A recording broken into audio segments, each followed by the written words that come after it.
So you usually have 2 layers of interfacing your 2 layers of fabric. So if that was a waistband, that's what you would have, and then you could place a buttonhole there or on a shirt like that.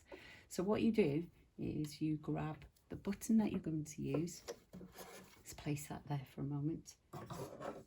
And we need to measure the button. So if I place a button on there and measure how big this button is. Now that button is 3/4 of an inch. So if I make my buttonhole an eighth bigger, an eighth of an inch bigger, that's about, what is that, 1/2 centimetre bigger. That will give me plenty of room for the button to slide in and out. So we'll measure that on my piece of fabric. And grab a pen or a pencil that you can see. So I'm going to mark from the top down to just an eighth bigger than we needed to be, just there. And then if I turn that into a bar tack like that, what will happen is I can see that in the oval hole in under my foot, and that line there I'll follow neatly along there. We need to go to buttonhole 1 setting, which gives us a zigzag going down the buttonhole, so we'll get a zigzag coming down. 2 will give us the bar tack. You see that bar tack there at the bottom.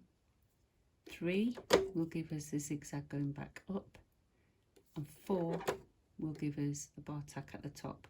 And I do an extra stitch on the side, so I'll go to the side setting for a straight stitch, and I sew a few stitches going down just to secure that last bar tack so it doesn't come out easily.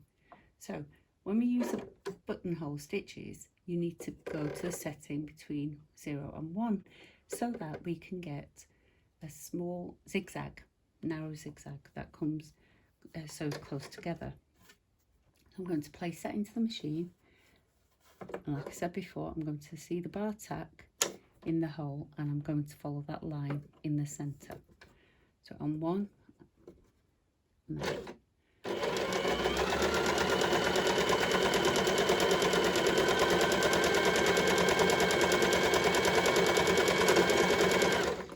and when I can see the bar at the bottom, I'm going to change the setting to the next setting there to 2. Make sure your needle is out before you do that. So do about 8 stitches going left and right, and then we change needle back up to the top and change the setting to 3 so we can have our zigzag going back up to the top.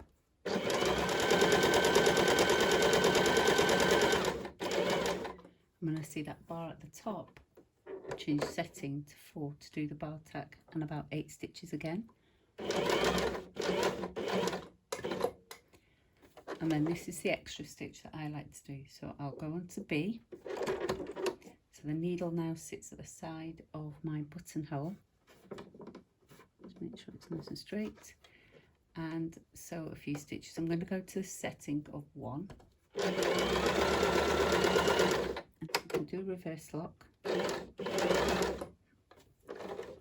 And then bring the fabric back out. And there we go, there's our buttonhole. Now the way to open your buttonhole, I'm slightly off centre because I'm sitting at the side of the machine, but you will be sat dead on. So place your pin just before the bar tack there, like that. And make sure the metal sits before the bar tack at the back. Pop a seam ripper right in the middle there between the 2 zigzag lines and rip the fabric. That hook won't let you go past that pin or needle that you've used, so you can't tear your bar tack. So do the same on the other side. So do it just before the bar tack, needle or pin in and out like that,